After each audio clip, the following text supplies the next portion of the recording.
হইচইয়ের Bangladeshi content Golam Mamun, directed by Shihab Shahin, কাস্টে আছে অপূর্ব। কেমন হলো 8টা এপিসোডের বড় এই বাংলাদেশি ওয়েব সিরিজটা?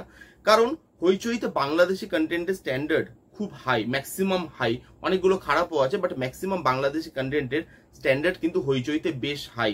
এই কন্টেন্টের স্ট্যান্ডার্ডটা, সেই স্ট্যান্ডার্ডটাকে কি ছুঁতে পারলো সেটা নিয়ে কথা বলবো এই ভিডিওতে।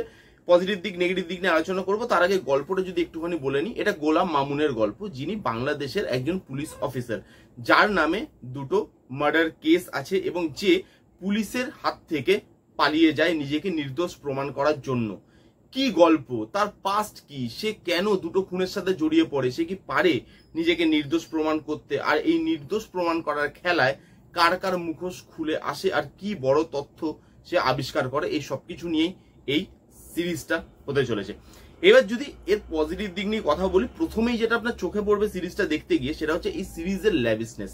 এই সিরিজে কিছু চেজিং সিন আছে, কিছু ফাইট সিন আছে, যেগুলোকে আপনি দেখলে বুঝতে পারবেন স্ট্যান্ডার্ড খুব হাই, ল্যাভিশ ভাবে শুট করার চেষ্টা করা হয়েছে, টাকা পয়সা খরচা করা হয়েছে এবং বড় গ্র্যান্ডার রাখা হয়েছে, যেখানে বাংলাদেশটা পুরোটা দেখানো হয়েছে, খুব ভালোভাবে শুট করা হয়েছে এবং অনেক জায়গা আছে যেখানে আপনার ওই ল্যাভিশনেসটা ফিল হয়। যেরকম বললাম, কিছু চেজিং সিন আছে, কিছু ফাইট সিন আছে, যে সিনগুলো খুব ভালোভাবে ডিজাইন করা।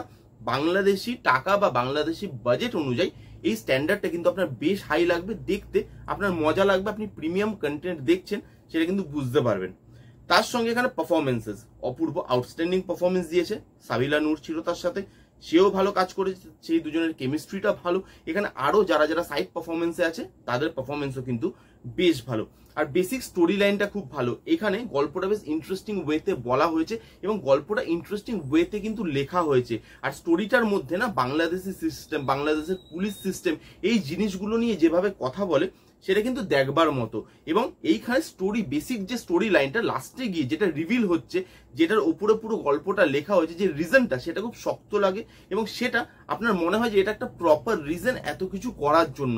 কারণ 8টা এপিসোডের সিরিজটার মধ্যে অনেক কিছু হচ্ছে, তো সেই হিসাবে দেখলে আপনার মনে হবে লাস্টে গিয়ে যে হ্যাঁ, এই রিজনটার জন্য এত কিছু হওয়াটা দরকার ছিল। তো স্টোরিটা ভালো, বেসটা কিন্তু খুব স্ট্রং, স্ক্রিন প্লেটা কিছুটা ভালো, কারণ এটাকে মানে পাস্ট অ্যান্ড প্রেজেন্টের মধ্যে রাখা হয়েছে আপনাকে কনফিউজ করার জন্য, এবং অডিয়েন্স কিন্তু এখানে কনফিউজ হয়। স্ক্রিন প্লেটা কনফিউজ করে লেখার চেষ্টা করা হয়েছে এবং কনফিউশন ওই স্ক্রিন প্লেটা কিন্তু ক্রিয়েট করতে পারে। Edge of the seat moment আছে, এর পরে কি হবে, প্রত্যেকটা এপিসোডের শেষে হুক পয়েন্ট পরের এপিসোডে যাওয়ার জন্য, সেগুলো কিন্তু আছে এবং স্ক্রিন প্লেটা অনেকটা আমি বলবো ভালোভাবে লেখা হয়েছে। এবার যদি আমি নেগেটিভ দিকে চলে আসি, এই সিরিজের সব থেকে বড় নেগেটিভ দিক কি জানেন? এই সিরিজটা প্রচুর প্রচুর ম্যাজিক্যাল হয়ে যায় লাস্টের দিকে গিয়ে। প্রথম দিকে স্ক্রিন প্লেটা ভালো ছিল, তারপর যখন লাস্টের 3টে এপিসোড দেখানো হয়, জিনিসগুলো এত ম্যাজিক্যাল আর এত সিনেম্যাটিক ওয়েতে দেখানো হয় যে গোলাম মামুন নিজেকে নির্দোষ প্রমাণ করার জন্য যেখানেই হাত দিচ্ছে সেখানেই শোনা হয়ে যাচ্ছে, সবাই তার সাথে চলে আসছে, সব প্রমাণ তার এগেনস্টে চলে যাচ্ছে। এই জিনিসগুলো না অর্গানিক লাগে না, জিনিসগুলো স্টোরি টেলিংটার মধ্যে না খুব ফোর্সফুল মনে হয়, যে এবার তো হিরোকে জেতাতে হবে তাই জন্য এই জিনিসগুলো করছে। তো সেই জিনিসটা সেই অর্গানিক্যালি ফিল হয় না, সেই ইনভেস্টিগেশনটা লাস্টে 3-4টে এপিসোড, এবং তার জন্য ইমোশনটাও কোথায় গিয়ে ল্যাক করে। কারণ লাস্টে গিয়ে যেভাবে ওই মানে গোলাম মামুন ক্যারেক্টারটার সাথে ইমোশনালি কানেক্ট করার চেষ্টা করা হয়েছে, তার ফ্যামিলির সাথে, তার পাস্টের সাথে, সেগুলো কানেক্টেড ফিল হয় না বা ইমোশনালি আপনি কানেক্টেড ফিল করেন না। কারণ এগুলো এত সিনেম্যাটিক ওয়েতে দেখানো হয়েছে, দেখে বোঝাই যাচ্ছে যে হিরোকে জেতাতে হবে, তো এর মধ্যে ইমোশনালি বা ওই অর্গানিক্যালি জিনিসটা না আসে না। তো এখানে স্ক্রিন প্লে লাস্টের 3-4টে জায়গায়, মানে 3-4টে এপিসোডে স্ক্রিন প্লে খুব উইক, ওখানে আরেকটু ধরে লেখা উচিত ছিল। আর সিরিজটা এতটা না বাড়িয়ে আরেকটু ছোট করে, মানে হইচই যেটা ফরম্যাট থাকে 6টা এপিসোড 20 থেকে 25 মিনিট করে, ওই ফরম্যাটে রাখলেই বোধহয় ভালো হতো। আর 2টো এপিসোড এখান থেকে আরামসে কাট করে বাদ দেওয়া যেত।